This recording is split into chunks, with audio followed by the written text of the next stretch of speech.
Assalamu alaikum aspirants. How are you?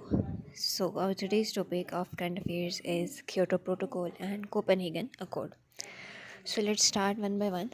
The Kyoto Protocol, as you know, that it's an international treaty regarding environment, regarding the global problem. So let's start. The Kyoto Protocol is an international treaty that was adopted on December 11, 1997 in Kyoto. That's why its name is Kyoto Protocol. Japan and entered into force on February 16, 2005. यानी कि पास कब हुई बनी कब 1997 में और implemented कब हुई 2005 में. It represents a significant step in global effort to combat climate change by committing industrialized countries and economies in transition to reduce greenhouse gas emission. So there are some objectives of Kyoto Protocol, which are the primary goal of Kyoto Protocol is to reduce overall GHG. What is GHG? Greenhouse gas emission to combat climate change. The treaty sets binding emission reduction targets for developed countries, which were collectively responsible for a significant portion of historical emission. Secondly, commitments. Under the protocol, participating countries committed to reducing their GHG emissions by an average 5.2% below 1990 levels during the first commitment period from 2008 to 2012.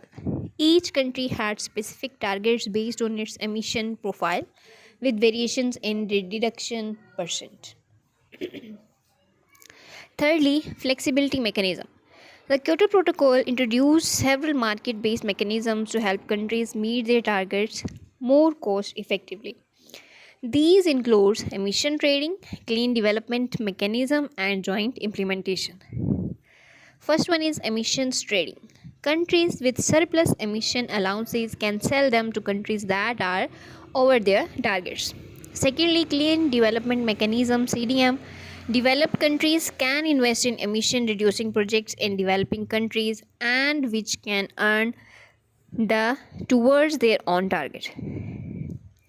Thirdly, joint implementation JI. This allows countries to invest in the projects that reduce emission in other developed countries and received credits. Okay. Next is monitoring and reporting. This protocol established a rigorous system for monitoring and reporting emissions. Countries are required to submit annual reports detailing their emissions and progress towards meeting their targets. Fifthly, criticism and challenges faced by Kyoto Protocol. It faced criticism for several reasons. Notably, it did not improve the binding targets on developing countries, which some argued administration or admired its effectiveness. Additionally, the United States or US, a major emitter, did not ratify the protocol, which raised concerns about its overall impacts. Sixthly, legacy and impact. Although the protocol did lend to some reductions in emission, its overall success was mixed.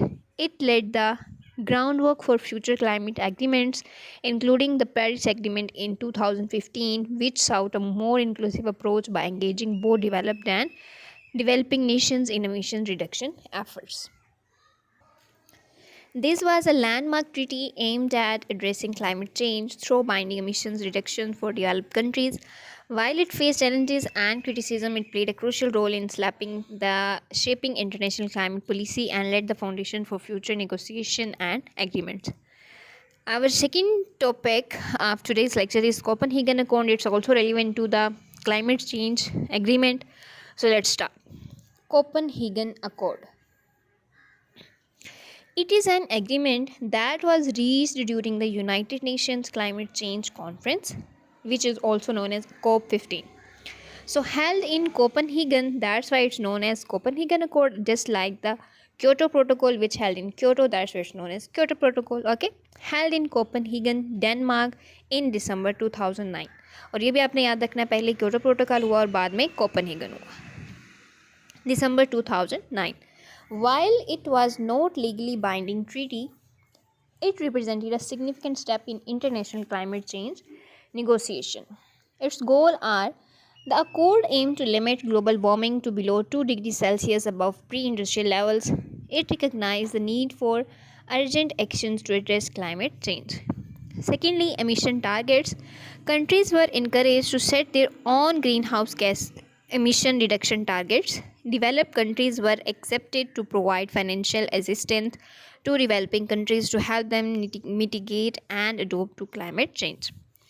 Thirdly, financial commitments. This accord included a commitment from developed countries to mobilize $100 billion per year by 2020 to support developing nations in their climate efforts.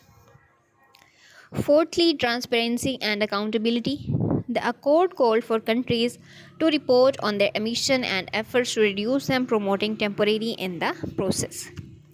Non-binding nature. One of the significant criticism to Copenhagen Accord which raised concerns about the commitment of countries to meet their targets are.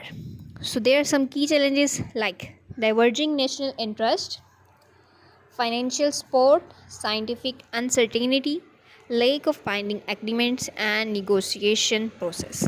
So our next topic of current affairs is population. World population trend कि किस तरह population increase हो रही है, फिर उस पर urbanisation का क्या इफेक्ट हो रहा है, माइग्रेशन लोग करके किस तरह इफेक्ट कर रहे हैं, ओरिजिनल डिसपैरिटीज़ फिर किस तरह अकर हो रही हैं ड्यू टू पॉपुलेशन।